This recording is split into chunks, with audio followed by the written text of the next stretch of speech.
kung paano kainin ang kuning-kuning.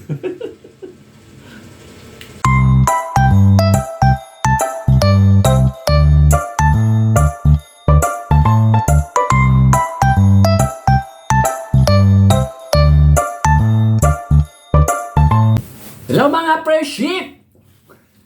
Araw na palengke ulit, galing ako sa palengke at eto, kanina pa ako dumating kaya rin nagpahinga lang ako sandali. Dahil napagod ako sa kabibisikleta mga friendship. Alisin natin itong basa na ito, extra. At eto, bumili ako ng bawang. Mga friendship, maraming bawang, bali ilang piraso to. Ano ba? 2, 4, 6, 8, 9, 130 isang kilo, bili ko dito 40 pesos. Ayan o. Ayan. Bawang, garlic. At eto, binili ko sa aking, binibilihan sa kakilala ng kapatid ko, bali hipag na kapatid ko. 40 pesos daw to lahat. O diba? Mura ba to mga friendship? Isa-isahin ko kung ano to. I-haul ko. Haul ba tawag doon? Haul. Haul ba? Hindi ba Hall of Fame yun? Barangay Hall. Ito yung cabbage. Tapos celery. Yan, ito. Pinagsama-sama niya lahat at sinabi niya 40 pesos. Isang carrots. Carrots with S. Without S, isang carrot. At itong maliit na cauliflower. Bibili sana ako ng broccoli, kaya lang mahal ang broccoli. At isang bell pepper. Ayan. Saka isang maliit at napakaliit na sayote. Ayan. At eto, bumili pa pala ako ng dilis. Susubukan ko naman na ito yung aking gagawing bagoong. Nakulog na mga friendship. Pero okay pa siya mga friendship. Kaya sandali ha, kukuha lang ako ng lagyan at saka yung itlog pala ng itik na binigay ng aking friendship. Wait lang mga friendship. At muli ako nagbabalik mga friendship, kumuha ako na nalagyan ng dilis. At ito yung sinasabi kong binigay ng aking friendship na itlog ng itik. Hindi ba pang paniblad to? Di ba ito yung ginagawang balot tsaka Pinoy belot? Pinoy balot? Tuloy mga friendship, nag-collapse ang aking cellphone. Ewan ko ba, bigla na lang siyang nag-collapse. Para siyang hinimatay mga friendship, ang cellphone ko. Ito yung binili kong dae. Ano ba to? Yung mga dilis, super lalaki ng mga dilis. Ayan. 200 na isang kilo. Magkano bili ko dyan? 1/4, 50 pesos. Doon ko muna mga presyo. Doon ka muna, plastic. Ito. Amoy dilis. Siyempre, amoy isda. Ito mga presyo, 50 pesos, 1/4.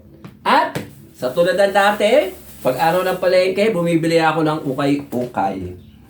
Eto, bili ko mga friendship, nagulat ako, bibigay ko to sa kapatid ko dahil matabay kapatid ko. Malaki, di ba? Laki. Magkano to? 20 pesos. Ukay. Di ba? Mura mga friendship. Mga friendship, ito na yung yung dilis na gagawin kong bagoong isda. Yan, lalagyan natin ng ito. Sili. Asin. Para panghugas, lalamas-lamasin muna. Ay, nagiba. Ano ba to? Nagiba ang aking lababo. Ayan, lalamas-lamasin natin ganyan mga friendship. Diba? Ayan para makita. Ayan. Ganyan lang mga friendship. Ang paggawa dito. Yan, mga friendship. Tapos, pagkalabas ng asin, babalawan dito sa waterfalls. Nawasa Falls. Ayan. Mukhang nakulog. Mukhang na siya. Nagmukha na siya para siyang makyaw-kyaw ng konti. Kuala Lumpur.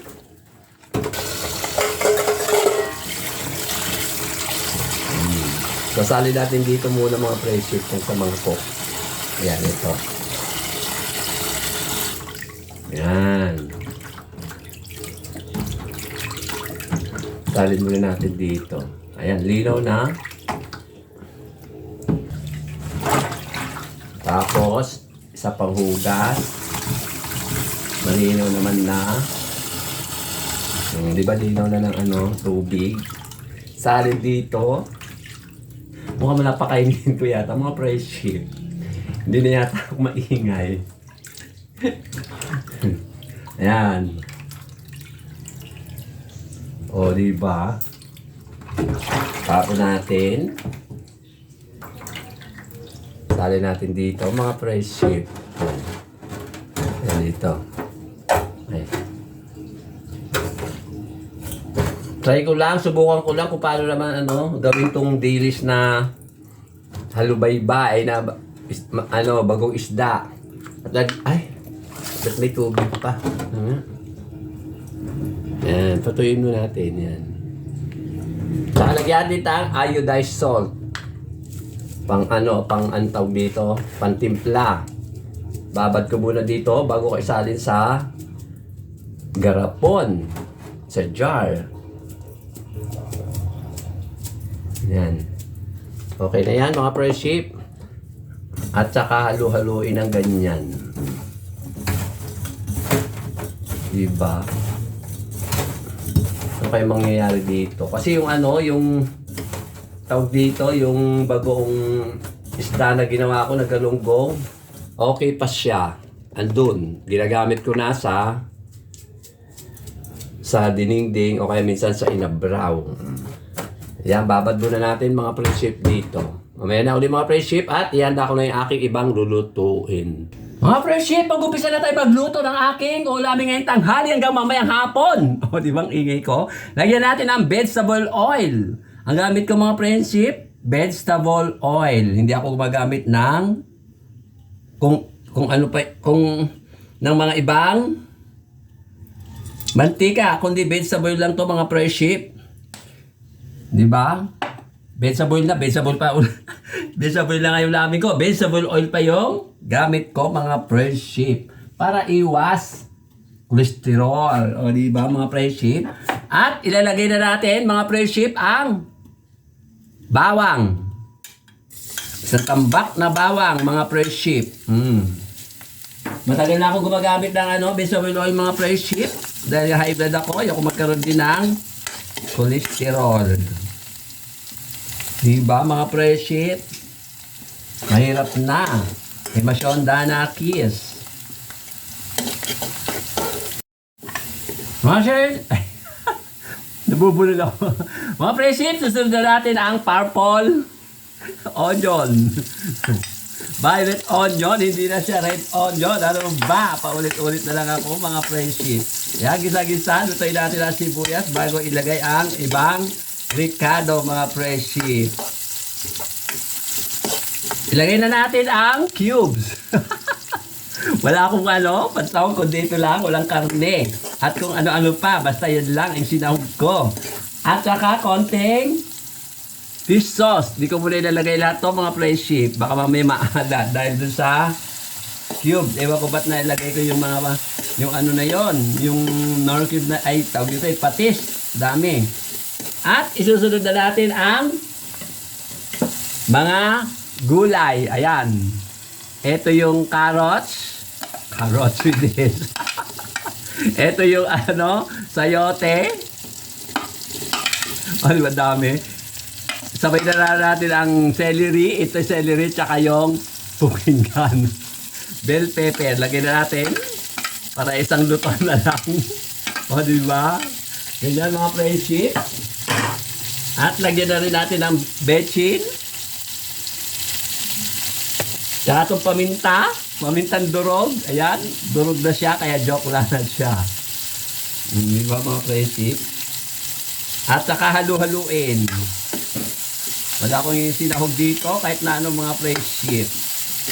Mas mainam daw yung walang sahog na karne ang gulay. O diba mga friendship? Ang ganda ng kulay mga friendship. Oh. Mag-aalas 12 na, ay alas 11, 15 na.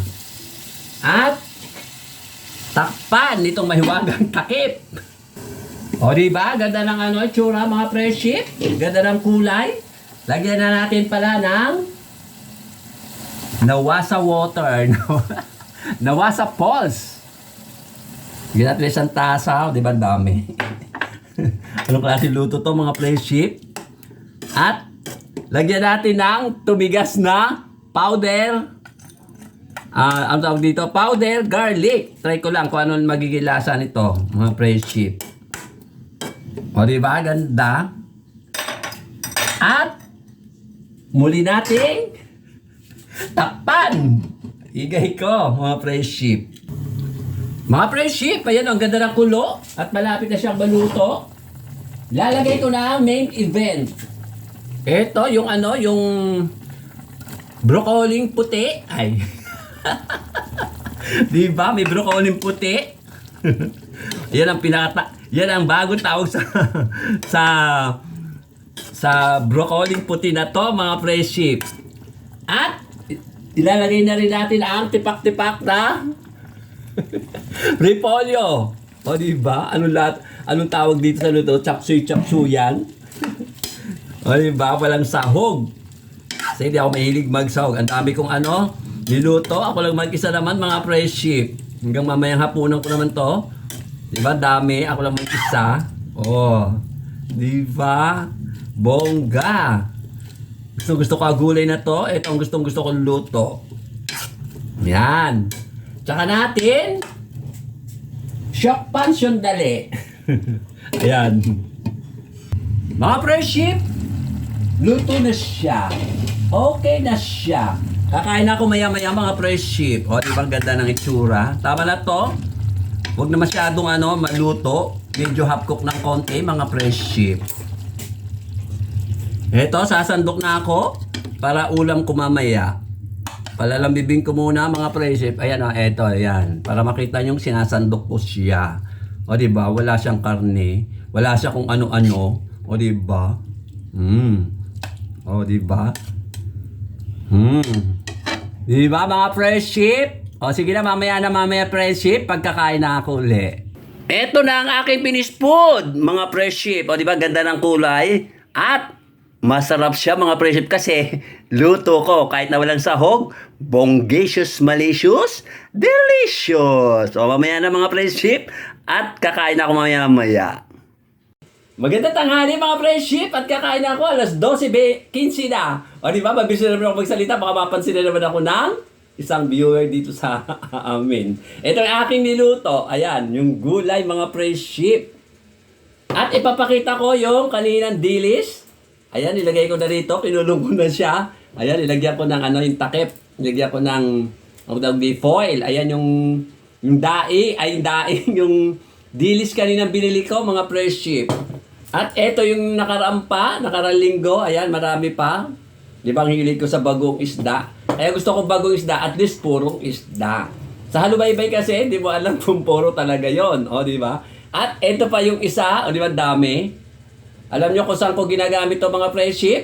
Sa gulay. Kunyari sa pinakbit, sa inabraw, sa diningding. At eto yung luma na, eto na lang, natitira. Konti na lang. Duty free na lang, mga friendship. O, di ba? Ilelera sila dito. Ayan. Ay, hindi makita itong. Patong na lang natin dito. Ayan yung mga friendship. Ang aking finished product. Finished product na bagoong isda.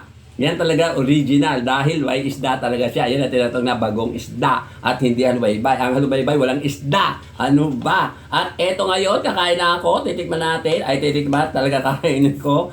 Etong aking niluto. Ito, gulay. Mahilig talaga sa gulay, mga friendship. At wala siyang kasahog. Ang kulit ko ba? Kanina ko pa binabanggit na walang sahog. Walang karne, kundi pork cube. Ay, pork cube pala. O, diba? Masarap yan dahil luto ko, mga friendship. Kikita ba to? Parang hindi ata. Yan, itatabi natin. This is not for sale, mga friendship. Ginagamit ko lang yan pag nagluluto ako. Pero hindi ko siya kinakain. Na kunyari, di ba, yung iba yung ginamos, ginaganon sa, sinasawsaban ng saba. Etong mga to, hindi ko pwedeng gawin gano'n kasi malalaki isda, ay malalaki-laki na konti. Hindi katulad dito ang dilis, pwede. Pwede siyang ulamin o sausawan sa saba. Yung nilagang saba na hindi masyadong nilaga.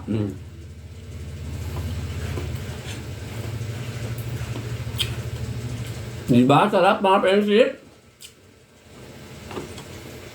Baka lumabas na naman, baka tuwan na naman. O baka meron naman ako nakalit dito. Wala naman friendship. Wala naman siya. Wala naman mga friendship, di ba? Ano ba? Nabubulunan ako pag nagsalita pa. Bilis ko magsalita. Alam. Harap. Chapsoy na walang saur. Ito ang tinatawag na chapsoy na kuning-kuning. Kuning-kuning na chapsoy. O di ba mga presyo, salitang joke la, kuning-kuning. Ang ibig sabihin ay chamba-chamba. O sige na, babay na mga presyo. At pinakita ko lang kung paano kainin ang kuning-kuning.